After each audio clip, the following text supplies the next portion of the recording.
Everybody expects knockouts when the heavyweights are on show, but there's always something extra special and fascinating about seeing a smaller man knock out all the opponents and wreak devastation in the ring. With a knockout to win ratio over 90%, Gervonta Davis is one of the hardest hitters in boxing today, despite being in the lower weight divisions. The undefeated southpaw powerhouse, suitably nicknamed Tank, has evolved to become one of the best 135 to 140 pounders on the planet, in arguably the most competitive divisions in the sport today. Even though Davis has proven he is at an elite level by winning world titles, there is still much more potential to be uncovered. In today's video, I'm going to take a look at the training methods that have made Davis into one of the most explosive punchers and exciting fighters to watch in the sport today. So on that note, let's get right into it. But it is important to look at his boxing beginnings to see where this talent came from. Like so many great champions before him, Davis had to become tough very early in life, as he grew up around drugs and crime in the inner city of Baltimore. He had two choices: crime or boxing. Luckily, Davis took the route of boxing and entered the gym at a very young age. His knack for fighting was evident from the very beginning, and Davis had a very successful amateur career, winning the 2012 National Golden Gloves Championship. Davis finished this illustrious amateur career with an impressive record of 206 for 15, but instead of going to the Olympics, he immediately turned his attention to professional boxing. It was in these younger years really able to develop that talent into a brilliant boxer-puncher as he entered the pro game. Meeting the right mentors and trainers. Fate denied Davis a normal family life, and it compensated by putting the young Tank in the front of the eyes of lifelong coach Calvin Ford. Later, Floyd Mayweather would come in the picture, and would be the main architect behind Davis's rise from obscurity to stardom. With his father in prison and his mother a drug addict, young Gervonta bounced between foster care homes until he found the father figure he needed at the Upton Boxing Centre. This man, of course, was Calvin Ford, a former drug dealer turned boxing trainer, and provided all the support and motivation he needed. In Gervonta's word, they saved each other from the streets that had claimed so many other promising boxers from the gym. Interestingly, Ford's story was actually an inspiration behind the character Dennis Cutty Wise from the HBO series The Wire, if you haven't seen that before. Ford has seen the rise of Davis rise from childhood to the boxer he is today, and he has always had faith in his protege that he would become a big star in the sport. Now you hear stories about Mike Tyson and few fighters come every 10 years. I truly believe he's one of them fighters. The fire. Everybody don't understand the struggle that I've been through, the struggle that he been through, the struggle that some of the fighters been through. And when y'all have the same struggle and the same cause, you're gonna see some fireworks. After scoring 6 KO victories in his first 6 pro fights, Davis would go to the Mayweather gym in Vegas, and at the time would spar with Devin Haney. From this one sparring session, Floyd saw something special in Gervonta, and the young boxer signed with Mayweather Promotions in 2015. Right after the weigh-in, we went over to the gym because he wanted to see Tank box Devin Haney. You know, Devin Haney was in good shape, Tank wasn't in good shape, but they worked, and it was some crazy work. Just with him and Devin working, it was crazy entertaining work at that particular time. So I said, you know what? I like this kid.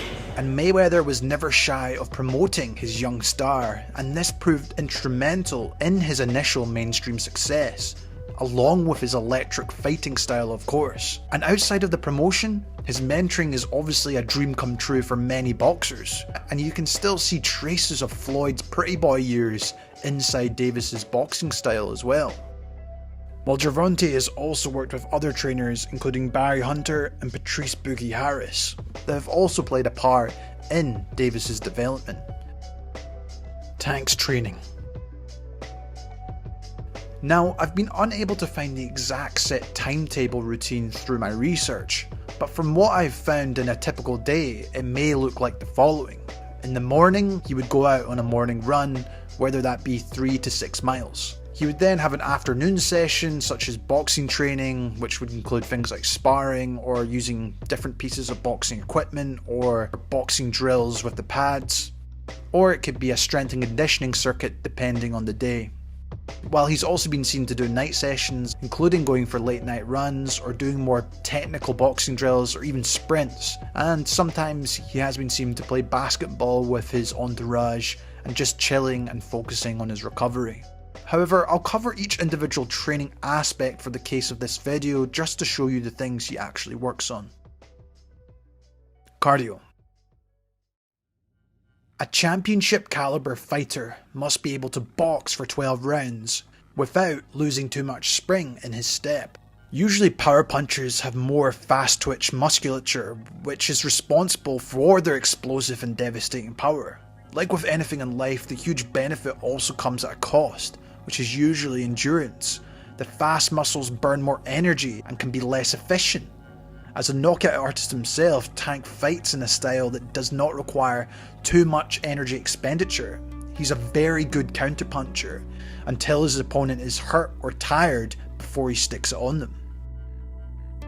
This cardio training lets him preserve the energy and keep his greatest asset, to have his power fully loaded throughout the fight. The fact very few have managed to go the distance with Tank means he doesn't usually box that many rounds, but the times we have seen him box into the later rounds, he hasn't seemed to tire out too much. This is probably part of his energy efficient style, but also just due to his elite level of cardio.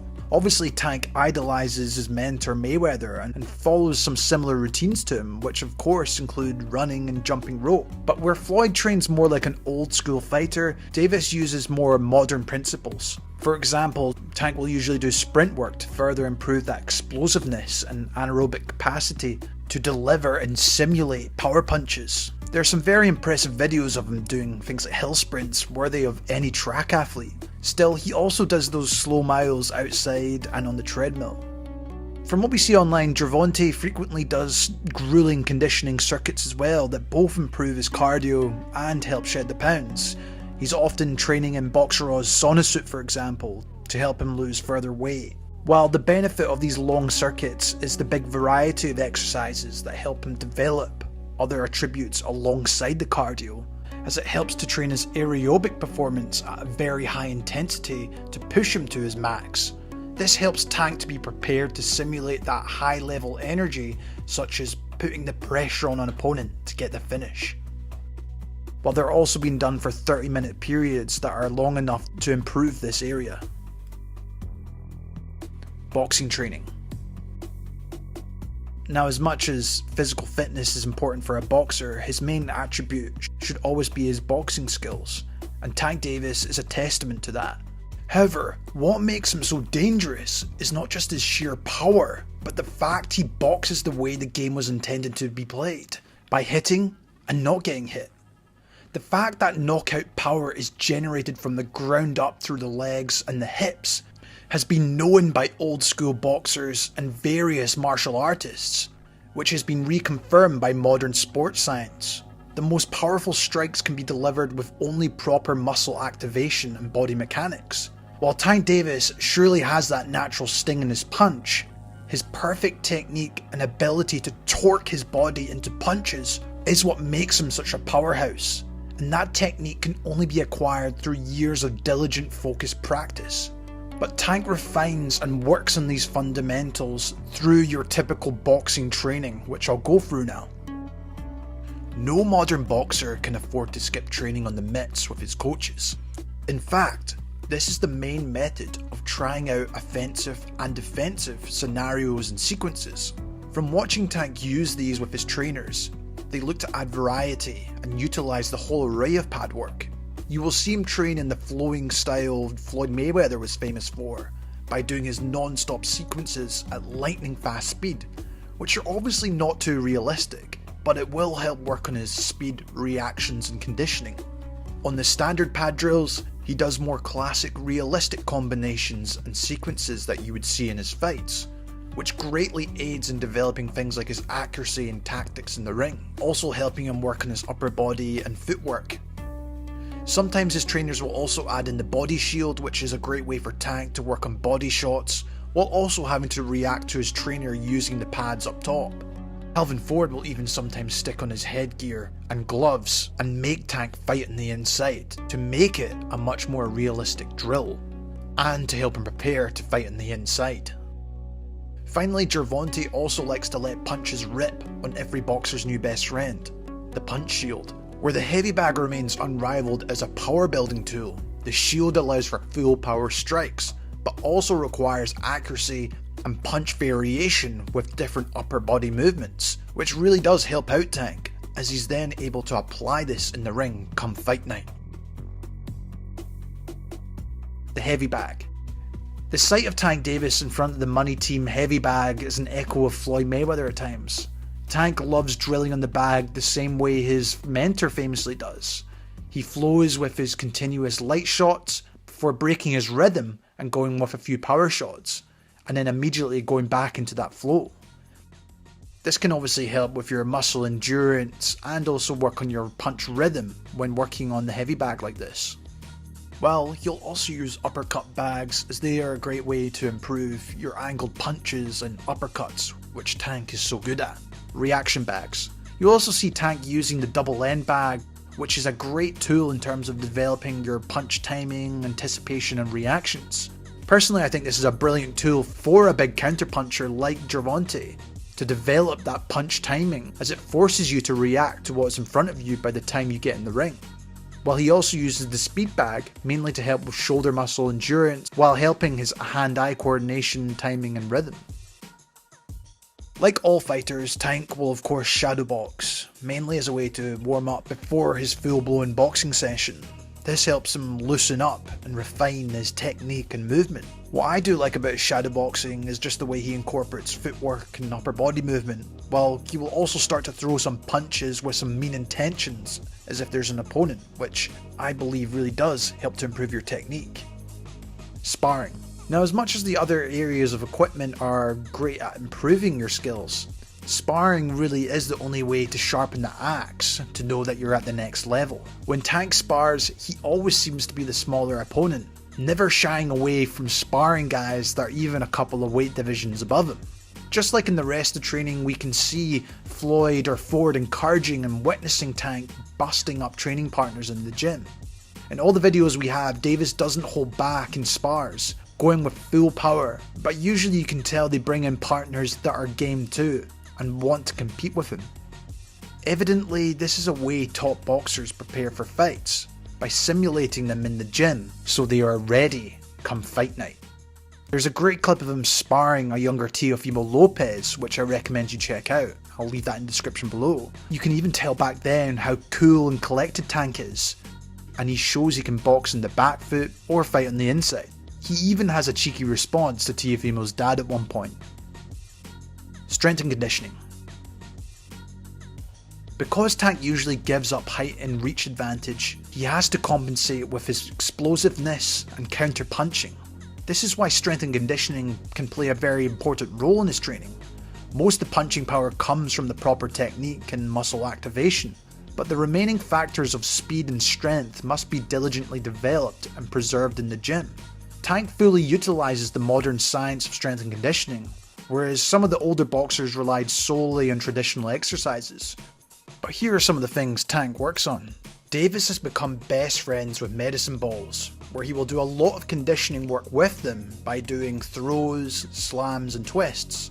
Obviously the movement of pushing a ball or twisting is similar to the muscles used when throwing a punch and helps with things like that explosive power. This does not mean of course he doesn't do things like pull-ups or push-ups. They are part of his routines, but are more part of his full body circuit as I discussed before. You will quite often see him add resistance bands when doing push-ups, which help add isometric tension to help Davis improve his muscular endurance and strength. Davis also hits the weight room occasionally with more traditional strength exercises like bench press, deadlifting with a trap bar, landmine presses, and even floor dumbbell presses that are all great at developing foundational strength, while Tank will also do a lot of core work in those circuits, which help fire up all the muscles needed to deliver a powerful punch and also withstand one. You'll see him do lots of different core exercises such as twists, alternative planks, and medicine ball core hits. Diet and nutrition. Now, as a world champion, Tank Davis in more recent years has taken his craft a lot more seriously and has now hired a personal chef and nutritionist who will take care of his diet. Tank revealed to Muscle and Fitness that he follows a strict diet now, including lean proteins, vegetables, and healthy fats, which are eaten every few hours during camp. So here's what a typical training day may look like. For breakfast, he often eats turkey bacon with eggs and mixed peppers. For lunch, he would eat tuna with spinach, along with a light snack that would vary. And for dinner, he would have another protein like salmon, along with potatoes and either broccoli or asparagus. And while this sounds exactly how you would imagine an elite boxer should eat, it was not always the case with Davis. Until around 2019, Tank would eat everything he liked, which of course included a lot of junk food, like fries, slushies. He even mentioned how he actually had to drop weight before he could even start training first.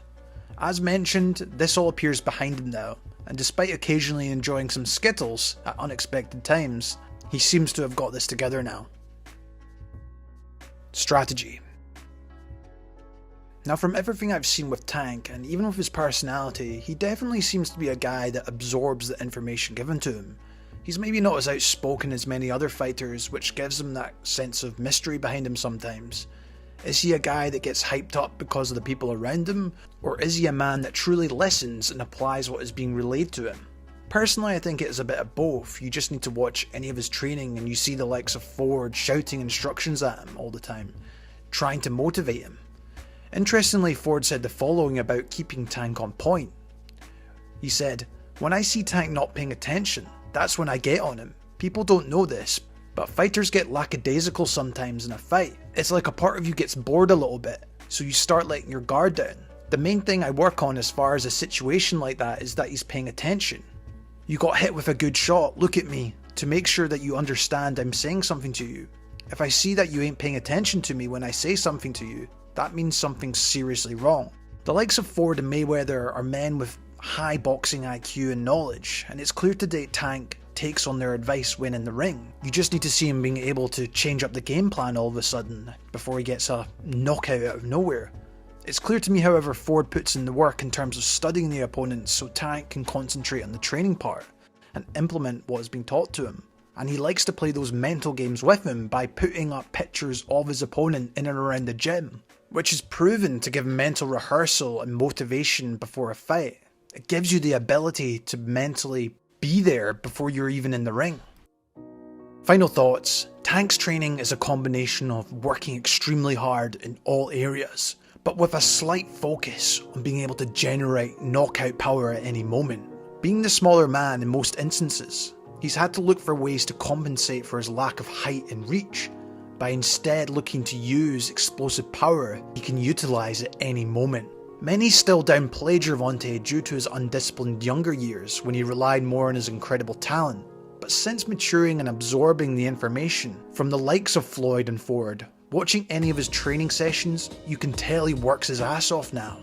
And if he can keep up the discipline, I wouldn't be surprised if we see Tank continue to knock out and steal the show for many years to come, in some potential super fights from 135 to 140 pounds. And by the way he trains now, I have no doubt he can pull that off. Let me know in the comments below what you think about Tank's training. Do you think he can get even better over the next few years? I'd love to hear your thoughts. If you want more like this, why not check out my Floyd Mayweather or Gennady Golovkin's training breakdowns. This has been Jamie from Boxing Life. Thank you so much for watching, and I'll see you in the next one.